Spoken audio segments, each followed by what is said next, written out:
বর্তমান সময়ে সোশ্যাল মিডিয়ায় ঝড় উঠেছে একজনের কর্মকাণ্ড নিয়ে। তিনি সাতক্ষীরার এমপি গাজী নজরুল ইসলাম, কাজী নয় গাজী নজরুল ইসলাম, বয়োবৃদ্ধ একজন মানুষ। তা আমি অবাক হয়ে গেলাম এই লোকটার চরিত্র বিশ্লেষণ করে। যে মেয়েটিকে নিয়ে উনি হোটেলে উঠেছেন, উনি সেই মেয়েটি আসলে অল্প বয়সী একটি মেয়ে, তার সাথে তার পরকীয় সম্পর্ক এরকম কিছু নয়। তিনি আসলে মেয়েটিকে ফাঁদে ফেলেছেন। বলতে পারেন কেমন ফাঁদে? মেয়েটিকে একটি চাকরি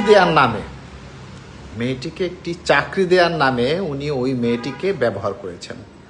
এটা বলা যায় মেয়েটি স্বইচ্ছায় নয়, মেয়েটি হয়তো বা পারিবারিকভাবে অসচ্ছল, কিংবা চাকরিটি তার খুব প্রয়োজন। সেই চাকরিটি দেওয়ার জন্য বা দেওয়ার নাম করে এই মেয়েটিকে এক ধরনের, আমি মনে করি, জোরপূর্বক একটি হোটেলে নিয়ে গেছে। মেয়েটি অসহায় ছিল, আমরা মেয়েটিকে দোষ দিয়ে লাভ নেই, কারণ মেয়েটি প্রাপ্তবয়স্ক নয় আসলে। তো সেই মেয়েটিকে তিনি ব্যবহার করতে চেয়েছেন। তাহলে আপনি চিন্তা করেন, কত জঘন্য একটি মানুষ হলে এরকম একটি অসহায় মেয়েকে চাকরির নামে তার সাথে অবৈধ কাজ বা অবৈধভাবে তাকে ব্যবহার করার যে একটা ঘৃণ্য ব্যাপার, সেটি উনি করেছেন। আর এই লোকগুলি এতটা জঘন্য যে খারাপ কাজ করার আগে মনে হয় সব কিছু রেডি করে রাখে, যদি ধরা পড়ি তাহলে কি করতে হবে। এবং সে ধরাও পড়েছে। ধরা পড়ার কারণে তার স্ত্রী দিয়ে একটি বয়ান দিয়েছে, এবং ওই মেয়েটিরকে দিয়ে একটি বয়ান দিয়েছে, এবং মেয়েটির বাবা, তাকে দেখলে তো মনে হয় খুব ইয়াং, তার বয়স কত হবে, বাবার বয়স বা কত হবে, সেই বাবাকে দিয়ে একটি বয়ান দেয়া হয়েছে যে তিনি এই মেয়েটির হাজব্যান্ড, মানে মেয়েটি তার দ্বিতীয় স্ত্রী।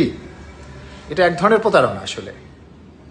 তারপরে আমরা আজকে দেখলাম যে কাজী বিয়ে পড়ানো হয়েছে, তাকে কিভাবে প্রলুব্ধ করে এবং তাকে প্রেশার দিয়ে কিভাবে করানো হয়েছে সেটা আমরা জানি।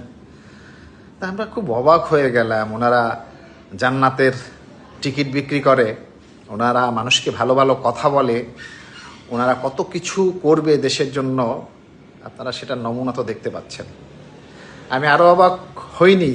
অবাক হওয়ার কথা এই জন্য আসছে যে সামনে অবাক হতে পারি আরো।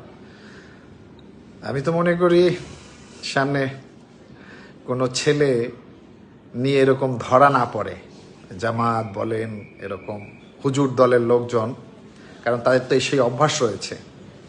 বিভিন্ন ধর্মীয় বিদ্যালয়গুলিতে সেরকম ঘটনা প্রতিনিয়ত ঘটছে। তা আমরা দেখতে চাই না যে